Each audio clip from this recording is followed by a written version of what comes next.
Hello and welcome to another episode of John Collects Stamps.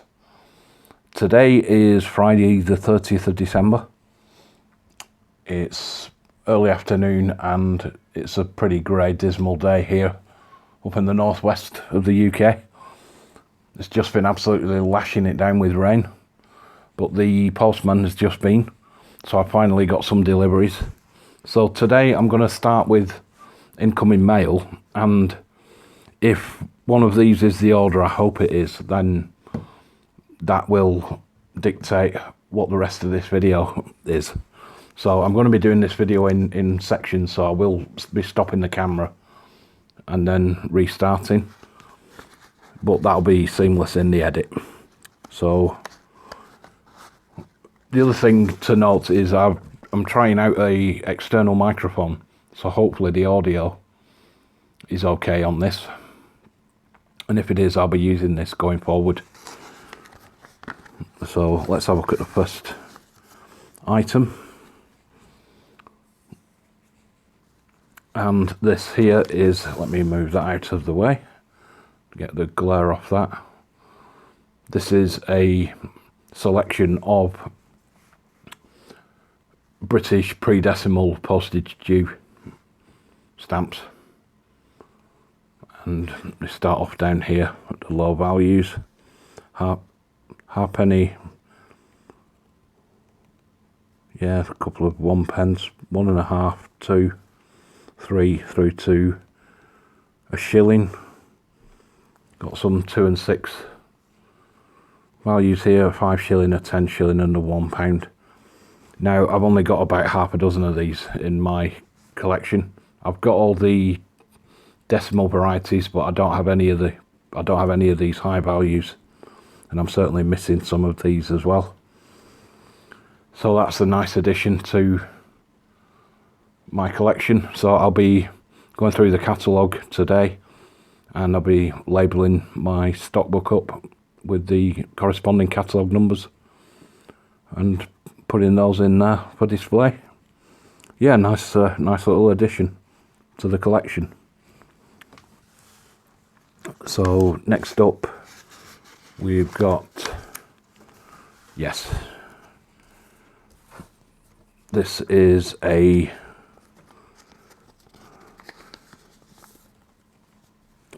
penny red imperforate on a cover. Can't make out the postmark, looks like a 1 and an 8 potentially. I'll have to give that a bit of scrutiny. Can't really identify what that is. Maybe 1/8. No, I'm not sure. Is that a 6 or an 8? I'm not sure. But this is addressed to the manager of the Royal Bank, Edinburgh. And oh, that's nice. We've got the remnants there of a wax seal. Yeah, you can see underneath there it's captured the bit of paper that's missing. They've then cut around there. When they've opened it, you can see that there. They've snipped the, well, I say envelope, it's a very crude, it's more like a folded letter type cover. But if we look at the date on that, we've got April the 20th, 1853. And there's another date stamp there, April 19th, 1853. But yeah, I do like that. I've only just started collecting covers, and I am looking at getting a few more of these, you know, the Victorian era. Eventually I'd aim to get a penny black on cover, but that's going to be somewhere down the line. Just have to see what can get lucky on eBay, or just find one at the right price. I'll put that back in. In fact, let's have a look inside it first, see if there is actually anything. No, there's nothing in there, there's no writing. So who knows what was in here. This could have been a cheque or a letter, could have been a complaint, a thank you letter, who knows. What a nice little piece of postal history there. I do like this handwriting. Yeah, people used to take so much effort into it, didn't they?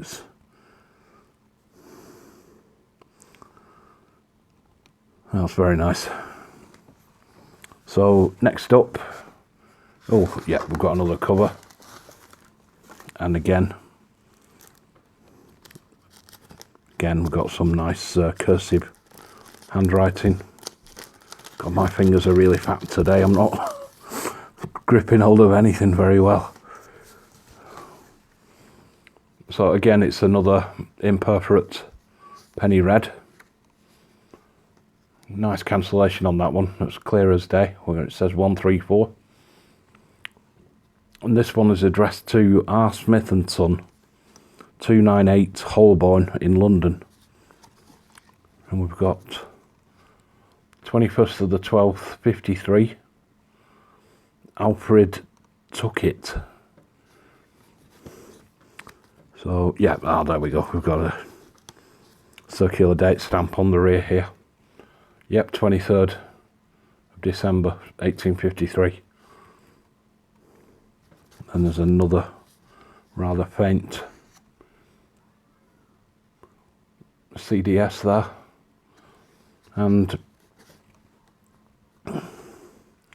this is a proper envelope.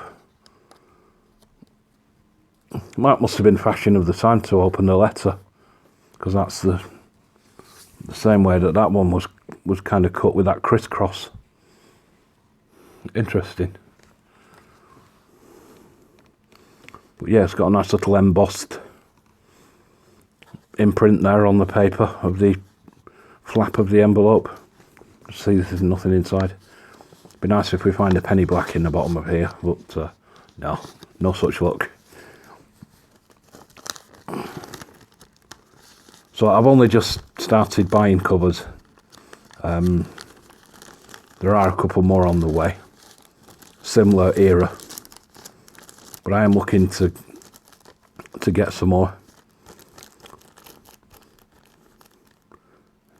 Looking at getting some Edward VII stamps on cover. I've got a George V cover, but I would like some more Victorian, and eventually work my way up to getting a penny black on cover. But that'll be a way down the line. It's not something that's going to be happening in the near future. But I do like these, just for this elegant handwriting on both of those. Yeah, very nice.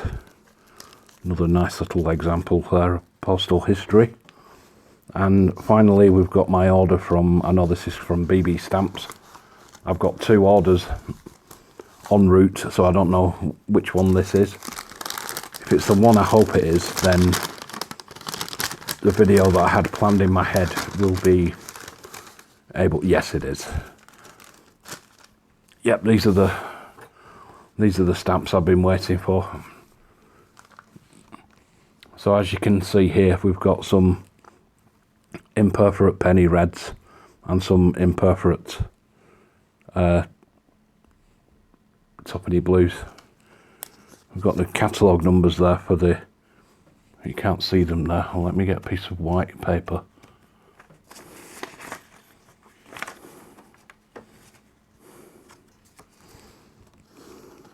Oh no, has he written on the, yeah.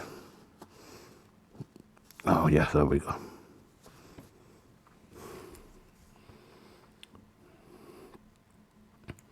So these are Stanley Gibbons Penny Reds, catalogue number SG8, SG9 and SG10. And then we've got these 2 Penny Reds, I think they're SG14s. And we've got a plate 3 and a plate 4. So that's filled a gap in my collection of Twopenny Blues. I've got quite a few of the platinums. I think I'm only missing plates 1, 2 and 5 at the moment. I may actually have the 5, I can't remember. I'll have to dig the book out and have a look. I definitely don't have 1 and 2, because 1 and 2 are they're the imperforates without the white line under the word postage and above the 2p at the bottom, and I definitely don't have 1 of those. So yep, that's that card, and then this other stock card here, and fingers everywhere. These are penny reds with the 4 letters in the corner, the 4 control letters. So these are the penny reds with the plate numbers in the lattice work. I may be able to pick one of those up if I can get it to focus. No, I'll have to dig the magnifying glass out to go through those. But there is an itemized bill in the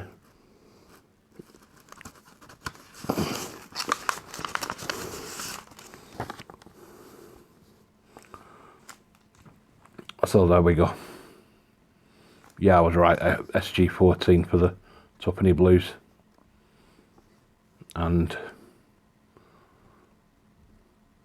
as you can see there, the plate numbers, plate number 110, 11, 12, 113, 115, 118, 119, 120, 122.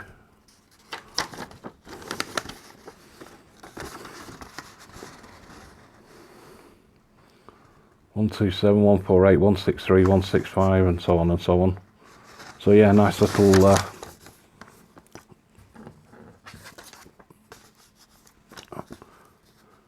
nice addition there to my collection of penny red plates. So I'm getting through them quite quickly actually.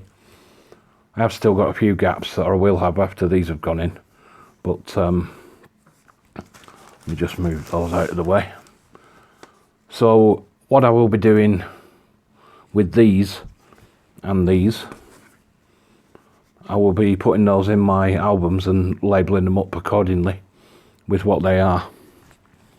And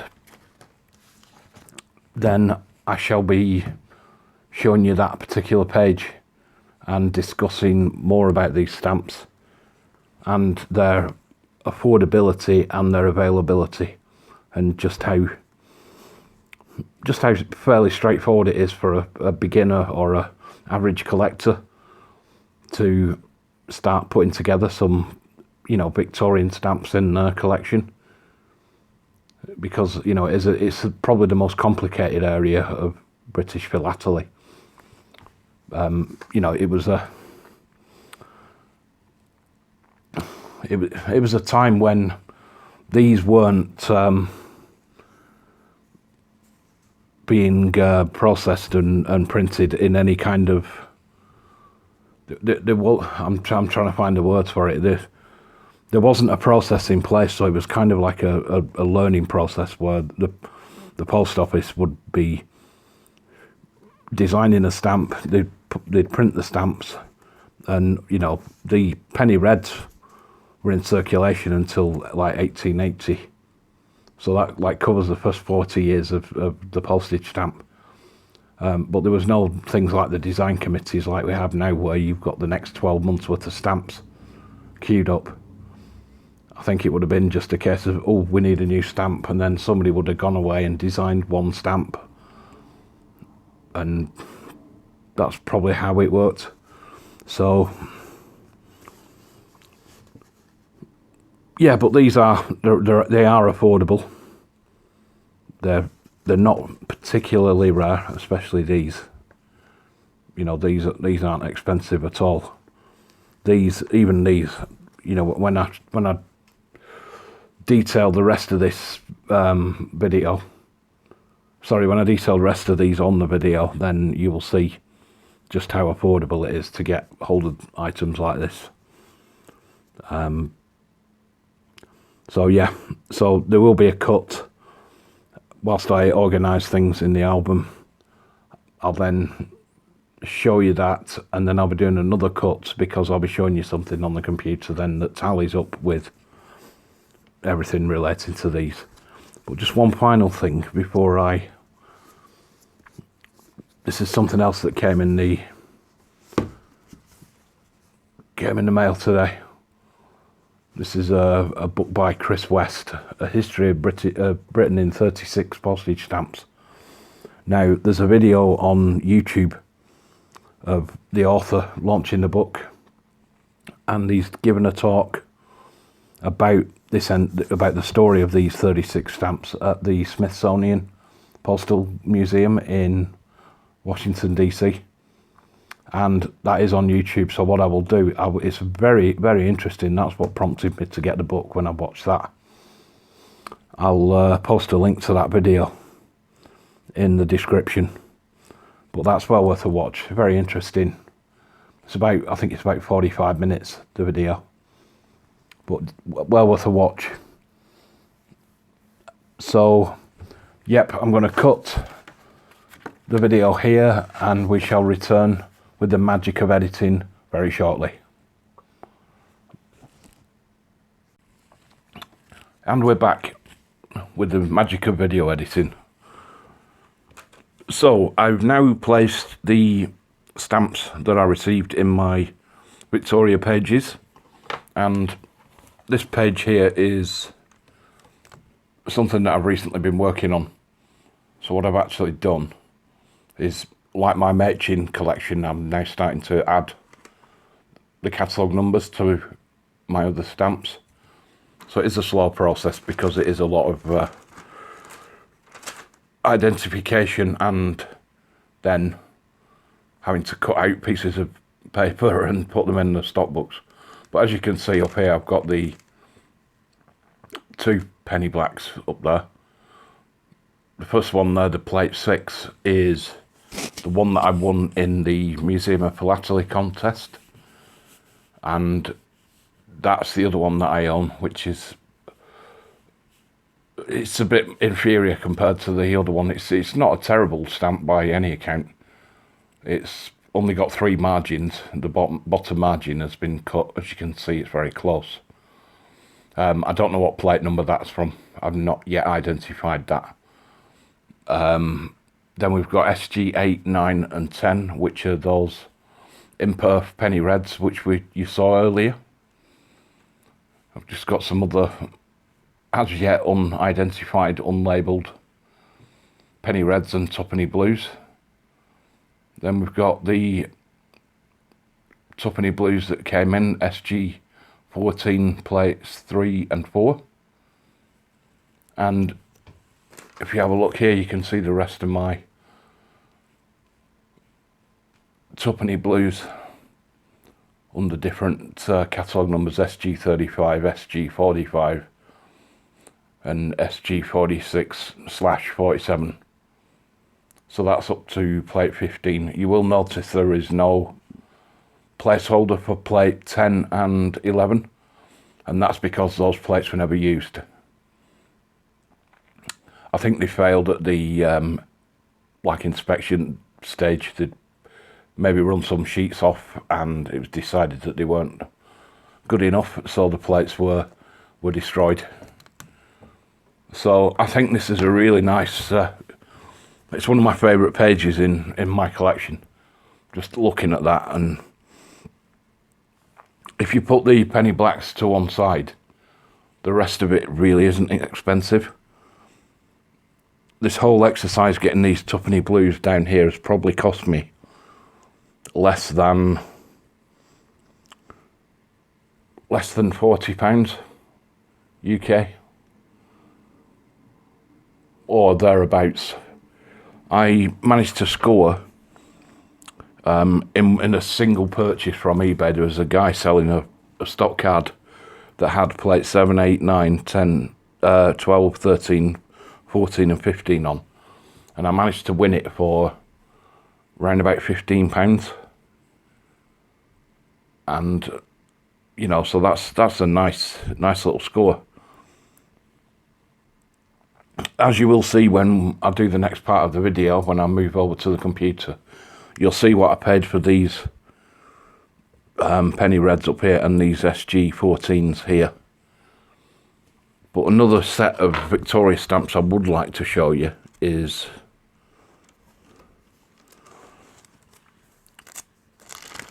another affordable set, and I think it's a very attractive set of stamps as well. It is one of my favourite sets, and it's the 1887 Jubilee stamps of Queen Victoria.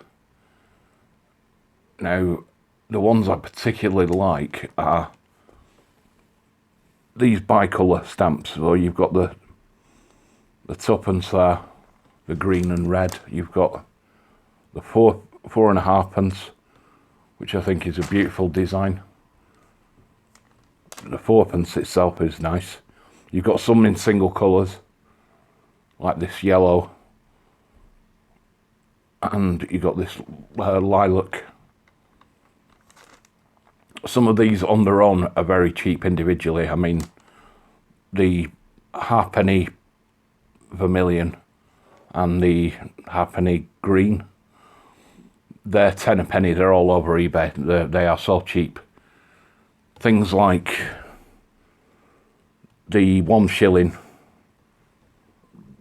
the red and green one, and maybe the 10p, the red and grey, I suppose you would say it is, and even the 9p, they're a little bit more expensive.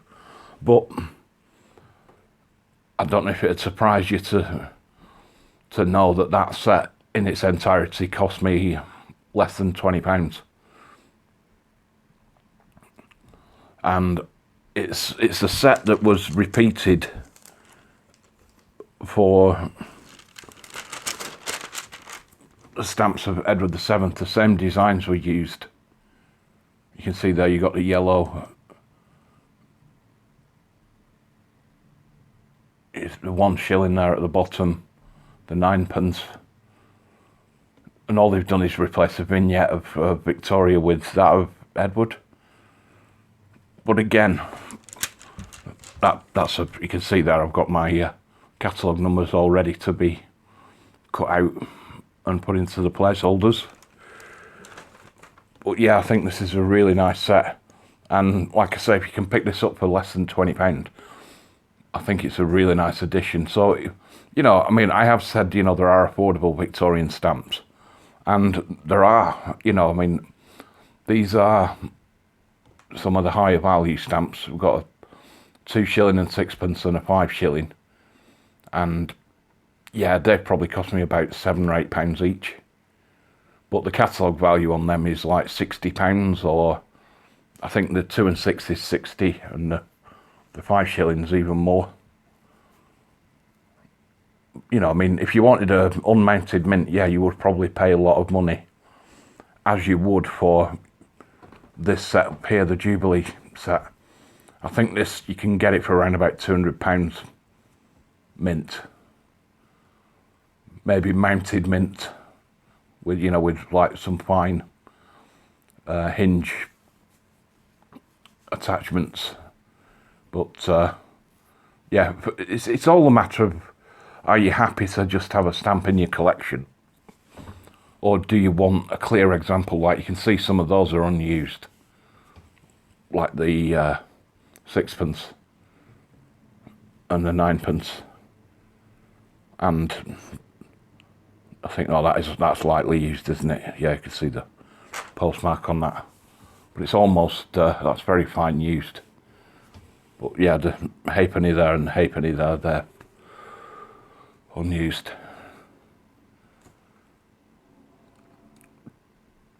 So it like everything else, it's a matter of what you want to spend.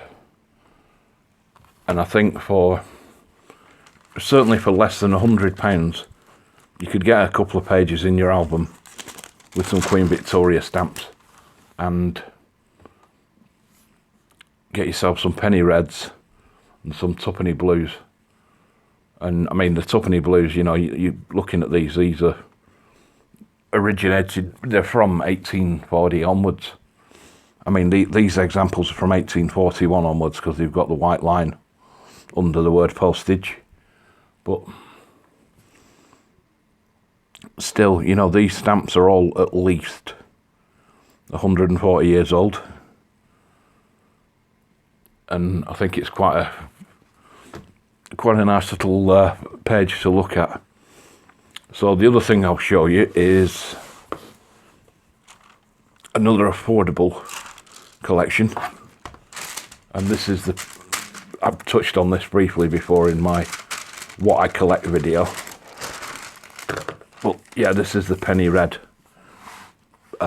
plates with the control letters in the corner. So as you can see, I've got a little title header at the top of the page. Then I've got all the plate numbers in place there from plate 71 onwards. We all know the story by now of plate 77. If you don't, plate 77, there are only about 6 to 8 stamps known to exist from that plate. So they're worth like a ridiculous amount of money. I think they've gone through auctions at like £500,000.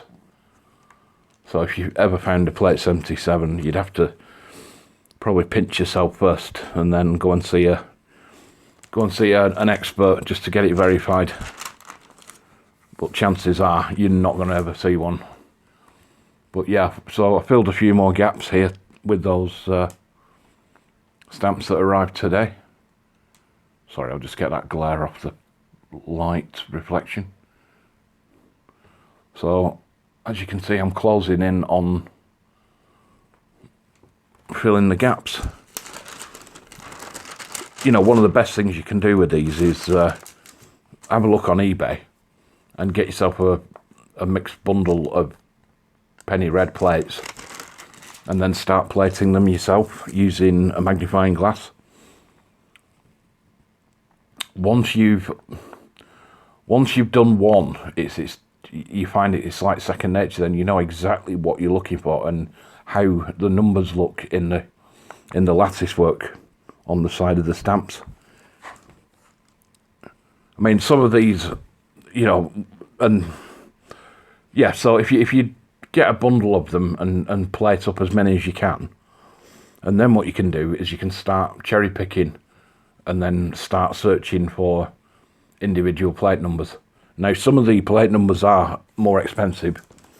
The most expensive of all is plate 225, which was the last plate. And therefore, I think it had the fewest number of stamps produced from it. But yeah, that's quite an expensive stamp. When I say that, I mean I'm talking a couple of £100. You could, so I may never get that, but you know, if you look at everything else, and I think you'd be shocked at just exactly how many of these you could get for your money, because they're not an expensive stamp at all. And I think they look really nice on the page as well. Just the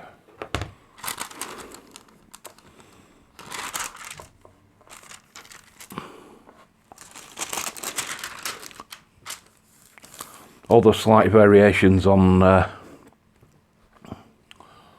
colours of red, like red brown. Some are brighter red, some are dull, and then you've got all these various different, you know, some of these numerical cancellations, which if you find the documentation, you can find out exactly what they relate to and what postal district. There's a nice clear one down at the bottom there. It's 847. 86. So yeah, those are my kind of takeaways from this. That if you want an affordable, attainable collection of Victoria stuff, you know, have a look at those twopenny blues, the penny reds, and the penny red plates, as well as the Jubilee set. I mean, that's only a starting point, and then, you know, there are a lot of Victorian stamps. Again, there's some that are very expensive, and I know for a fact I will never see them in my lifetime. But I hope you've enjoyed this so far. But now I'm just going to go through some prices about what I've paid for these things and what you can expect to pay if you used a dealer site. So once again, I'm going to perform a quick cut and we'll resume again when I'm sat at the computer. Okay? Bye for now. Hello, I'm back. I'm now sat behind the keyboard and I'm going to share this spreadsheet with you and explain exactly what I paid for the stamps that you saw me open from BB Stamps earlier. Now, this is a digital copy of the receipt that I've transposed into Excel, and what I've added is I've added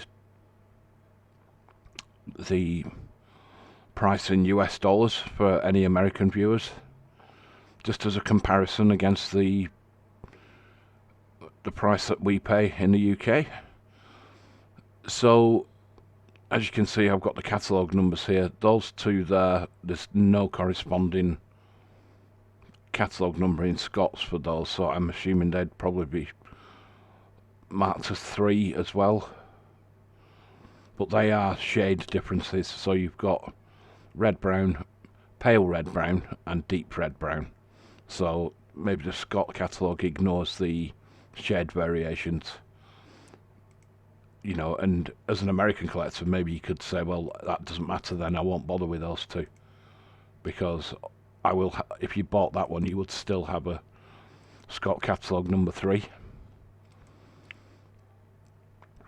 So moving down the list, we've got the SG14, which is the twopenny blues, and Scott's got those as catalogue number 4. And these are in a condition of fine used, and the price that I paid for those was £6.50 per stamp. A couple of those above there you can see £7.50 and £6.50. So that works out in US dollars, £6.50. This is the exchange rate, $7.83. Now, I see £6.50 as being an absolute bargain price for a twopenny blue. And even for, you know, for the imperfect penny reds as well, especially in fine used condition. And if you move down now to the penny red plates, these are SG43 and SG44 in Gibbons, 33 and 33B in Scott. And as you can see, these are all listed by plate number. So these were me picking the plate numbers to fill the gaps.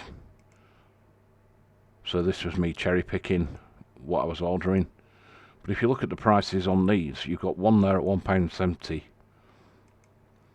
£1.25, £1.15. The most expensive one of the penny red plates is there at £1.75 on this particular list. Then you've got this huge swathe of them here for all less than £1, which equates to less than $1. So, as I mentioned earlier, some of the plate numbers are expensive, but if you ignore those for now, which is what I'm doing, I'm going after all the, I suppose you'd say, the low-hanging fruits, the ones that are easy to get and really affordable, and then I can kind of mop up the more expensive ones as time goes on. Maybe, you know, just to like buy one per month or something, depending on what my budget is for that particular month. So in total I paid £49.80 for 21 stamps, which gives a mean average of £2.37 per stamp, which I don't think's bad at all for Victorian stamps. And the corresponding mean average price in US dollars is $2.86, which I'm sure you'll agree as a collector that's not an unreasonable amount of money to pay for a stamp. So I think I've got a really good deal on these, and like I said, this is dealer prices. One thing I would suggest is, if you are looking at something on eBay and you're about to pull the trigger, go and have a look at a dealer site, because it could be that, you know, these prices are, for me, are great. They're really reasonable. I've seen these items here, these plate fours, not in fine used condition, going for more money than that on eBay. So why would I go on eBay, risk getting into a bidding war, and seriously overpaying for something that I can pick up? You know, the price is black and white. It's there on the dealer site. This is how much it is. So that's a piece of advice I will give you. And obviously, again, with these plate numbers here, 55 pence. You might get somebody on eBay selling it for £1 or £2. So it makes far more sense to always check against a dealer page. This is from BB Stamps. Other stamp dealers are available. I know I keep papping on about them, but I've just found them to be, they suit my need, and I find the pricing to be, you know, really within my budget. You know, there are some expensive stamps on there, and those are stamps that I won't be buying because I don't have the budget for. But, you know, it's a great site for cherry picking things. They have a great availability. Everything's listed by catalogue number, and they do even include the Scott catalogue number on some of their pages. I think there may be some that maybe don't, but, you know, these catalogue numbers on here came from BB Stamps on their on the receipt, so they definitely list Scott catalogue numbers.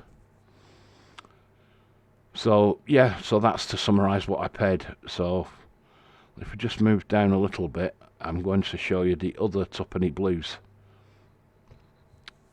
Now these are the plates for SG 45, 46, 47.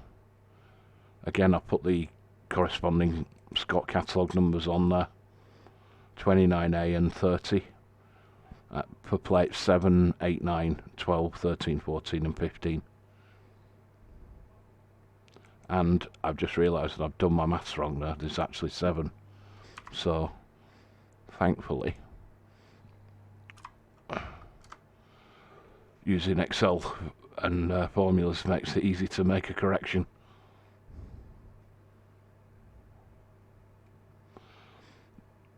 So, yeah, as you can see, the most expensive, this is going off the prices on BB Stamps. I didn't buy these stamps off on BB Stamps. I got these on eBay. So I think I mentioned earlier, I think I paid, was it £17 or thereabouts for all of these. So the dealer price for that is £56.50.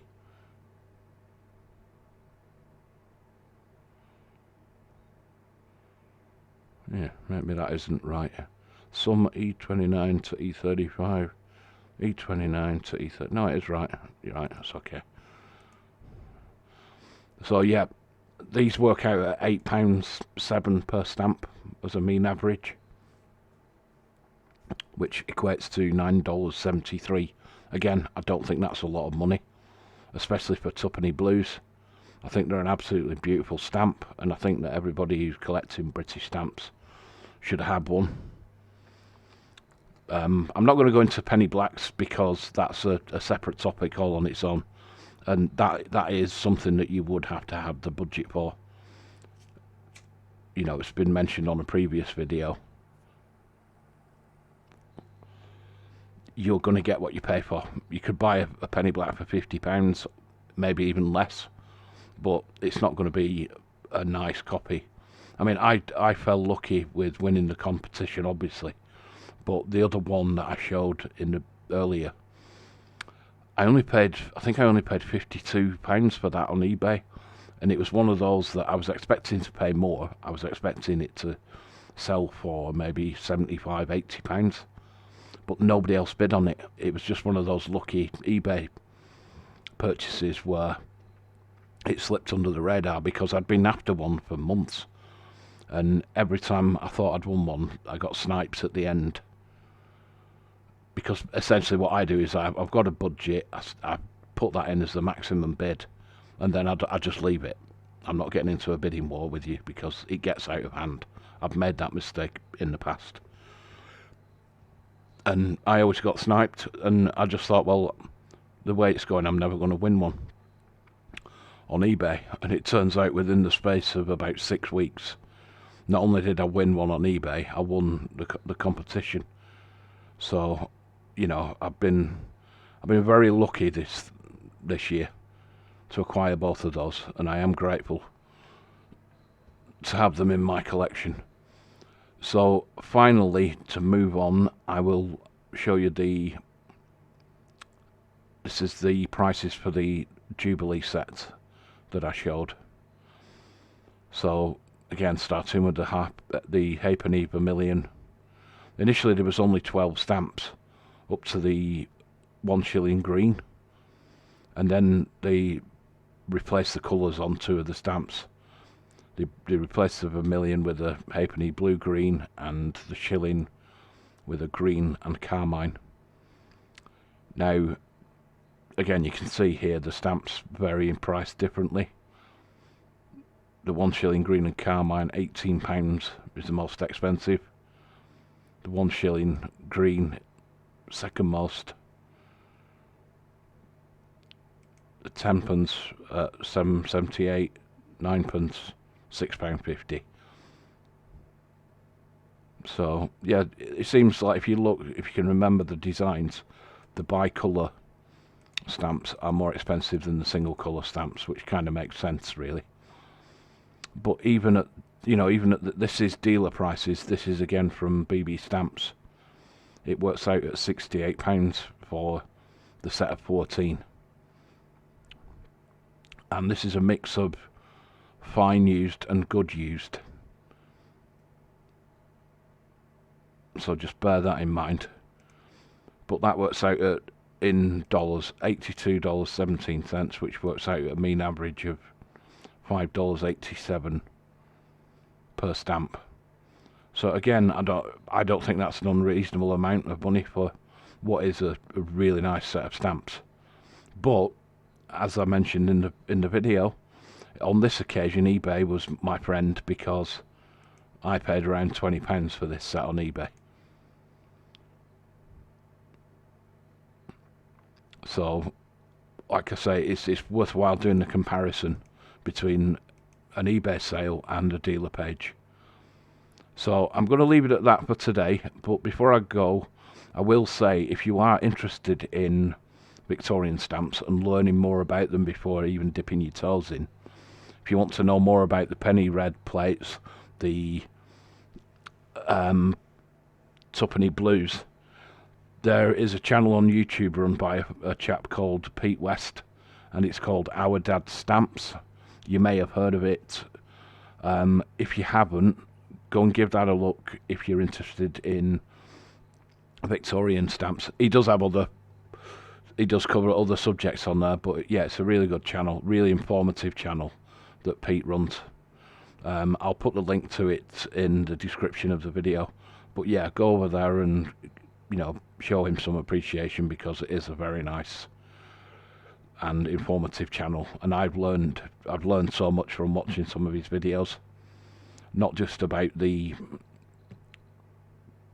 Victorian stamps, but just things about philately in general. So it's well worth paying him a visit. So that concludes my episode for today. It's New Year's Eve, so I will end by saying I'll wish you all the best for the new year, and let's hope that 2023 brings us all happiness and any success that we're looking for. And I hope you're all safe and well. I hope your families are all doing okay, and I shall see you in the next video. Bye for now.